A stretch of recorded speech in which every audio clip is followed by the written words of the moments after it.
అందరికీ నమస్కారం. మహాభారత కురుక్షేత్ర సంగ్రామంలో శిఖండి రూపంలో ఉన్న అంబని చూసి అస్త్ర సన్యాసం చేస్తాడు భీష్ముడు.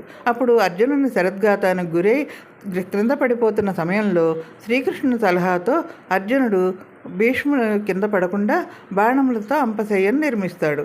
ఆ అంపశయ్యపై మృత్యుముఖంలో ఉండి శ్రీకృష్ణుని దర్శన భాగ్యం కోసం నిరీక్షిస్తున్న భీష్మ పితామహునికి తన విశ్వరూపంతో దర్శన భాగ్యం కలిగించడమే కాకుండా ఆ మహాత్ముని ద్వారా విష్ణు సహస్రనామాన్ని పాండవులకు ఉపదేశం చేయిస్తూ లోకాన్ని కూడా తరింపజేస్తాడు కృష్ణ భగవానుడు. ఎందుకు అంటే కలియుగంలో మానవులకు కలియుగ జీవన విధానాన్ని అనుసరించి వారికి అత్యంత ఆవశ్యకము కావున శ్రీకృష్ణుడే ధర్మరాజు ద్వారా అడిగించి భీష్ముని ద్వారా సమాధానం చెప్పించాడు. ఇంతకీ ధర్మరాజుతో ఏమని అడిగించాడు? దానికి భీష్ముని సమాధానం ఏమిటి చూద్దాం. ధర్మరాజు ఇట్లా అన్నాడు: మహానుభావ, జన్మనెత్తిన ఏ జీవి అయినా ఈ సంసార చక్రము నుండి, ఈ కలియుగ మాయ నుండి బయటపడాలంటే తెలియవలసిన తత్వం ఏది? అది తెలుసుకొని జీవులు ఎక్కడికి చేరతారు? ఆ ప్రదేశానికి చేరటానికి మనం ఏమి చేయాలి? ఎవరిని స్తుతిస్తే, అర్చిస్తే మానవులు ధర్మయుతంగా వారు కోరిన సుఖ సంతోషాలను పొందుతారు? దయచేసి చెప్పండి అని ప్రశ్నిస్తాడు.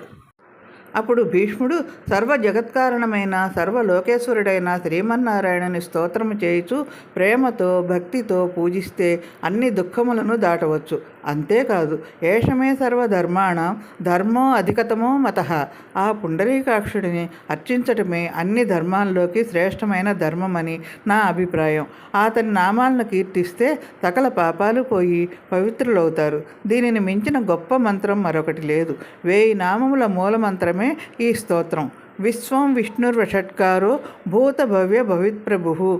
విశ్వమంతా తానై వ్యాపించిన వేదస్వరూపుడు, భూత భవిష్యత్ వర్తమానములందరి సర్వమునకు ప్రభువై సర్వభూతములను అంటే సకల చరాచరములను సృష్టించి పోషించి అన్నింటిలోనూ సమానంగా ఉన్నవాడు అయిన ఆ సర్వేశ్వరుని మనసారా స్తుతిద్దాం అంటూ విష్ణు సహస్రనామ స్తోత్రాన్ని ఉపదేశించాడు. విశ్వం విష్ణుమయం, అందుకే సకల ప్రాణులు విష్ణు స్వరూపాలే. సకల ప్రాణులలోనూ విష్ణువే ఉన్నాడు అనే సత్యాన్ని నమ్మి తదనుగుణంగా మనం ప్రవర్తించాలి. అప్పుడే విష్ణు సహస్రనామ పారాయణ శుభ ఫలితాలను ఇస్తుంది. విష్ణు సహస్రనామ స్తోత్రాన్ని గురువు ద్వారా నేర్చుకొని తప్పులు లేకుండా సామూహికంగా పారాయణ చేస్తే గొప్ప ఫలితం పొందుతారు.